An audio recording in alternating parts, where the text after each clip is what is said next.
Bienvenidos a TELDE, Teleeducación para el Desarrollo. Quien les habla, la magíster Isabel Delgado Torres, va a iniciar con el curso de Corrientes y Teorías Contemporáneas Pedagógicas con el tema actual, Teorías y Corrientes Contemporáneas en el avance científico del conocimiento, enfoque constructivista. El contenido temático es muy interesante porque abarca el enfoque constructivista. Encontramos diferentes enfoques, como por ejemplo los enfoques críticos, ¿no?, de la pedagogía crítica, ecológicas, ¿no?, y de la tecnología de la informática comunicativa. Los diferentes enfoques tienen que ver también y se relacionan con este enfoque constructivista. Y para ello vamos a dar referencia a 4 personajes muy importantes de esta corriente constructivista, que son la teoría de Jean Piaget con la educación, y justamente ve la evolución genética, el conocimiento, los procesos cognitivos de Lev Vygotsky con la psicología cultural, sociocultural, que es muy interesante y apertura todo el estudio interpersonal. El Daniel Paul Ausubel con el aprendizaje significativo, ¿no?, donde él también manifiesta y plantea la construcción de los aprendizajes, y Joseph Donald Novan, que viene a ser el seguidor y el que aporta la parte ya didáctica que propicia el aprendizaje significativo. Entonces vamos a ir viendo cada uno de estos, pero para ello vamos a entender un poco de todas estas teorías y corrientes, ¿no? Las teorías pedagógicas o corrientes pedagógicas trata de temas de investigación que describen y explican y permiten conocer a la pedagogía, el comportamiento, de cómo se dan estos procesos en el aprendizaje, relacionados a la persona en sí y relacionados al aspecto del ambiente, del contexto social. Para ello también podemos mencionar otros enfoques, pero que son pertinentes también a la pedagogía, como algunas teorías contemporáneas que tenemos a John Dewey, Francisco Ferrer Guardia, con la escuela moderna, María Montessori con el conocimiento científico, que es el inicio y la base de todo este proceso de investigación que actualmente está muy formulado, de Crowley con la pedagogía de los centros de intereses, Antonio Makarenko con la pedagogía marxista, Annell con la pedagogía antiautoritaria, a Freddy Skinner la tecnología de la enseñanza, justamente de las estructuras curriculares, que entra al enfoque conductista, que tampoco, a pesar de tener un bagaje de negación, de un conocimiento en relación a ese proceso de una escuela tradicional, aún todavía permanecen algunos indicadores, ¿no?, dentro de lo que se refiere a las currículas. Tenemos a Basile en la sociología de la educación y a Pablo Freire con la educación liberadora. Todos ellos, todo este conjunto de personajes, de científicos, de estudiosos, de profesionales, han llevado y traen en este siglo XXI un aporte, ¿no? A pesar que estamos dentro de un enfoque constructivista, ellos también dan un aporte para beneficiar a la educación, entendiendo que la pedagogía es la ciencia que tiene como objeto de estudio la educación. Ahora vamos a centrarnos en el personaje muy conocido para todos, o de repente muy mentado dentro de las políticas educativas, la teoría de Jean Piaget en la educación como medio siglo de debates y aplicaciones.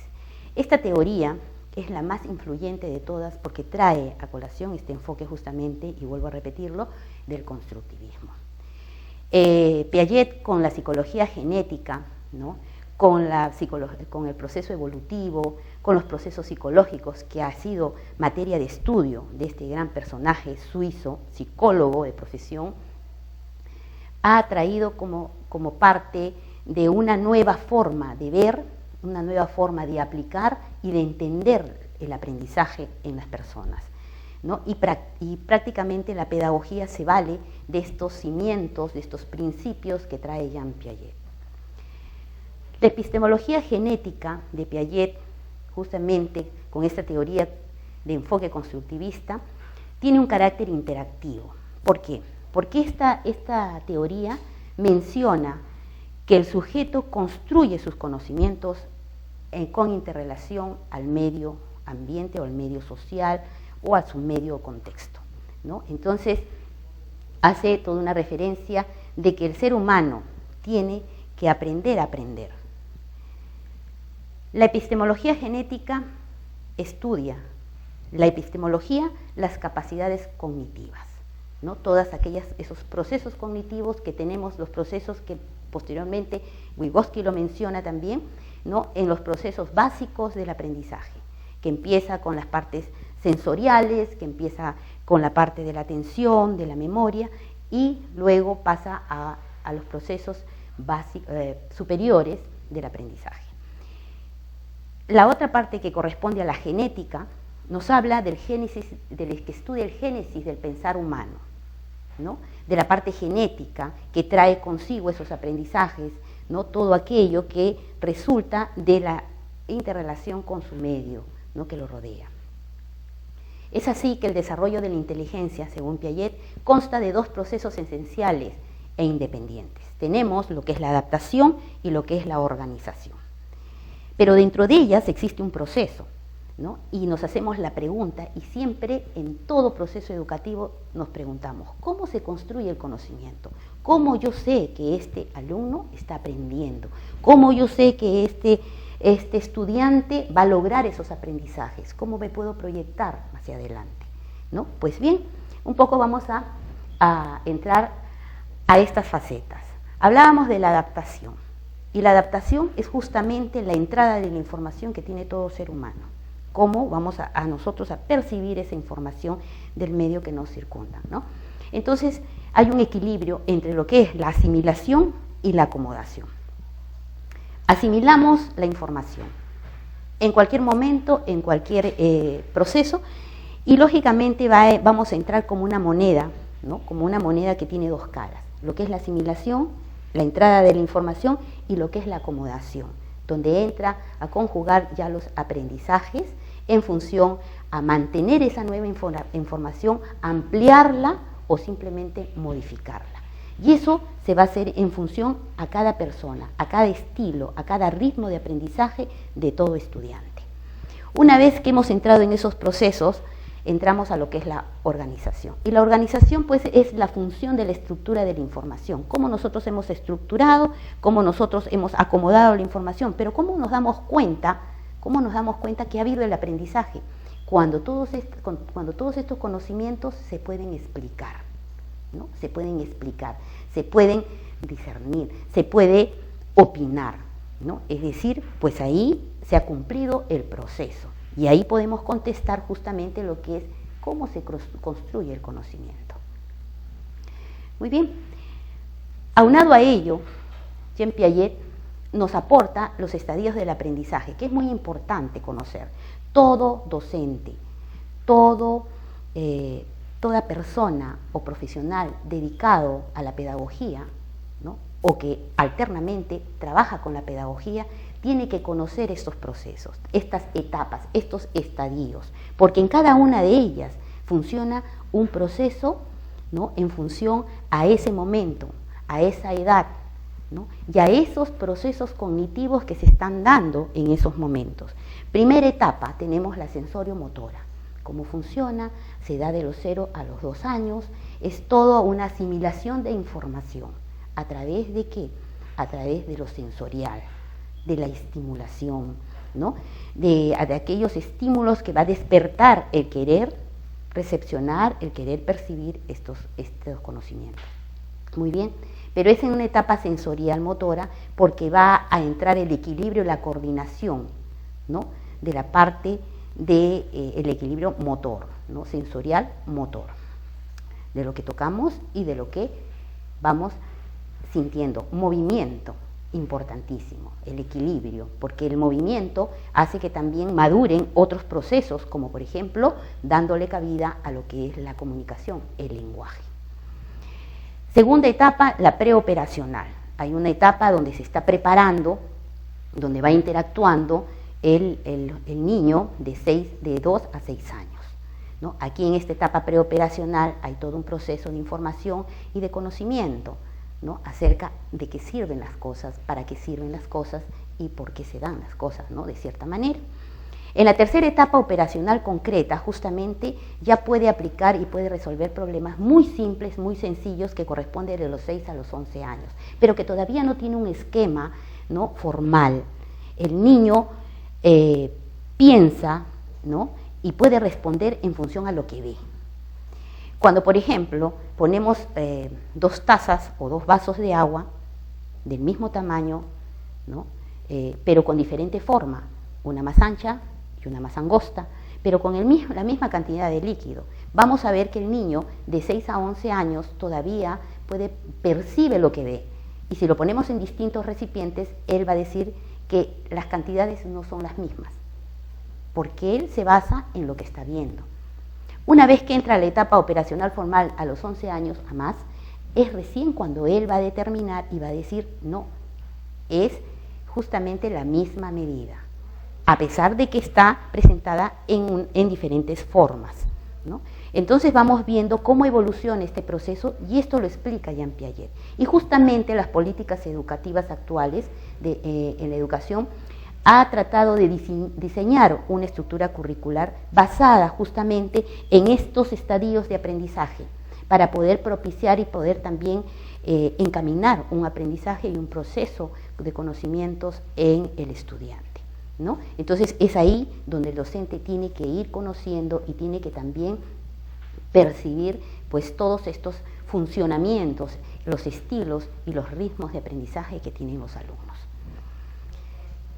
Vamos a entrar a ver a otro personaje, ¿no?, en Vygotsky, la psicología cultural y la construcción de la persona desde la educación. Vygotsky, psicólogo ruso, que hizo todo un planteamiento y que de cierta manera fortalece también algunos aspectos relacionados a la teoría de Jean Piaget, ¿no? Mientras Jean Piaget ve desde dentro, desde cómo el estudiante va formando el conocimiento y sus procesos van interviniendo, Vygotsky también habla de que el aprendizaje se va dando, pero desde el contexto social, desde un nivel sociocultural. Y básicamente nos habla de los procesos psicológicos elementales y los procesos psicológicos superiores. En los procesos psicológicos elementales hablamos aquellos que son comunes entre los animales y el hombre. Por ejemplo, en esto podemos explicar una lectura, por ejemplo, del filósofo Schopenhauer, cuando habla de los puercoespines. Habla de 2 puercoespines que necesitaban subsistir, sobrevivir a una temporada climática terrible, ¿no? Y ellos van tratando de acomodarse porque su prioridad es subsistir, ¿no? En los animales pues sabemos que son instintos de supervivencia. El hombre de cierta manera busca sobrevivir, pero él necesita de otro ser humano para poder subsistir, ¿no? Y estos procesos se van desarrollando, estos procesos básicos elementales, van desarrollando hasta pasar a los procesos superiores. Aquí ya vienen a ser estos procesos superiores, psicológicos superiores, humanos netamente, porque se incorpora a la cultura. Y aquí hay una clave que se relaciona ya para que entre a los procesos psicológicos superiores, que es la inteligencia, que es la comunicación, ¿no?, y el pensamiento. Son 3 que van a generar pues la diferencia o la lejanía ya en relación a estos elementos, a estos pensamientos o procesos elementales. Otro tema que plantea Vygotsky es la zona de desarrollo próximo. Bueno, ahí básicamente Vygotsky nos plantea de que todo ser humano tiene un potencial. Tenemos un potencial para aprender, pero que es necesario los apoyos y las ayudas que tenemos que recibir para poder desarrollarnos y encaminarnos en relación a este potencial, ¿no?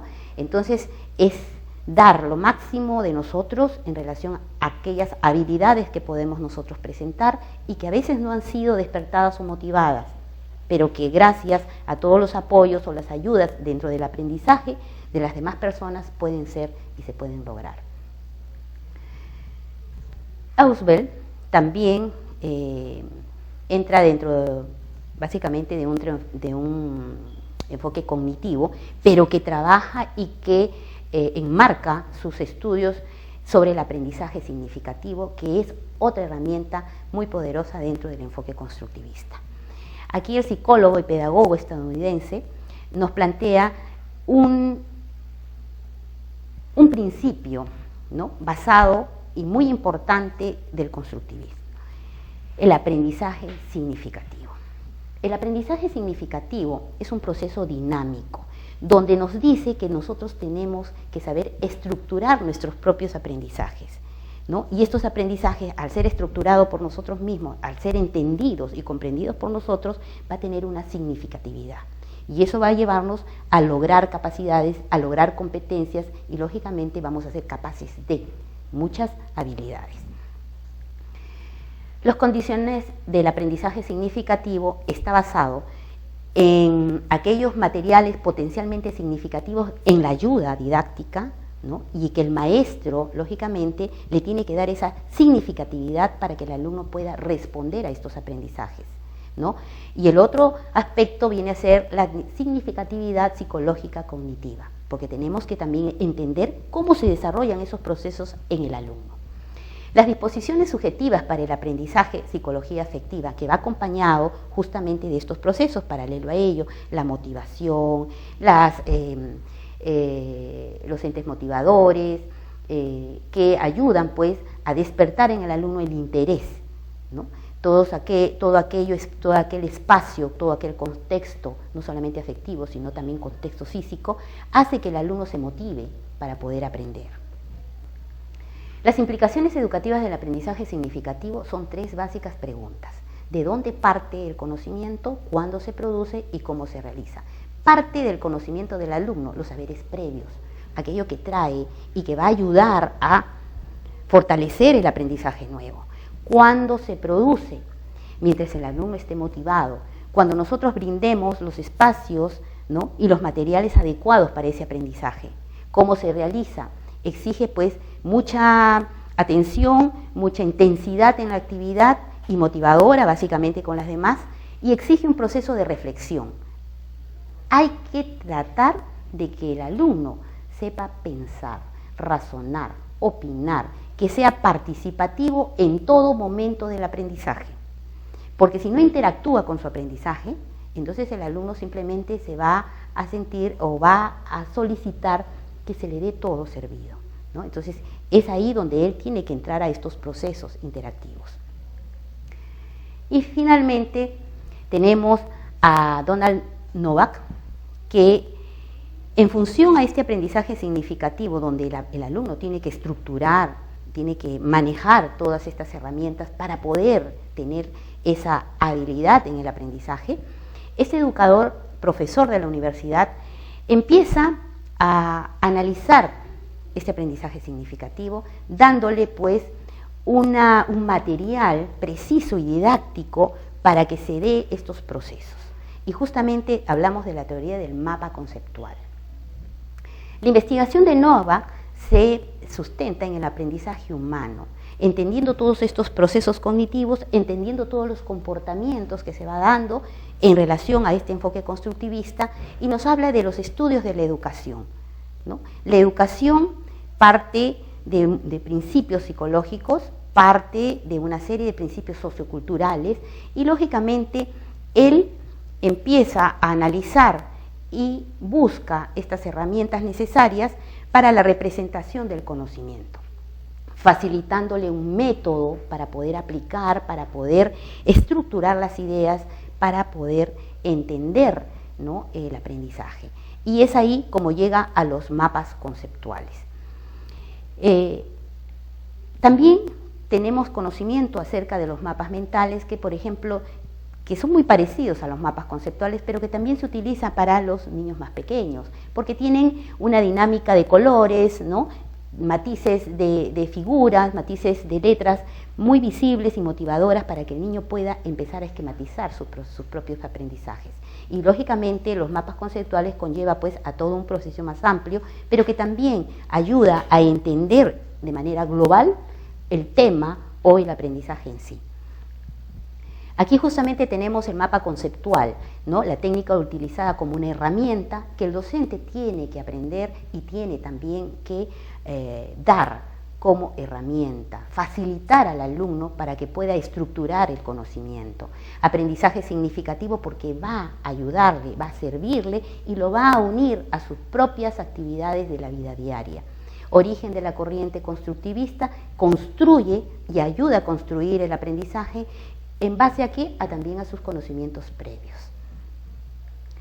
Aquí tenemos un ejemplo de cómo se desarrolla un mapa conceptual en relación al aprendizaje significativo y que aborda todo el contexto y contenidos que tiene este tema.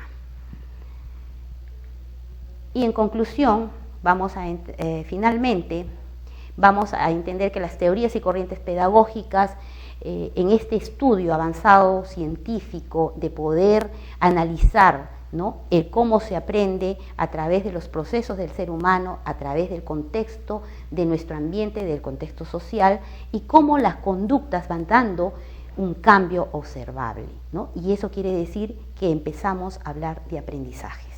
Entonces, hoy día, en estos tiempos, en este siglo XXI, la enseñanza-aprendizaje tiene que entrar a todo un cambio, ¿no?, basado en la atención del alumno, ¿no? El alumno como elemento prioritario.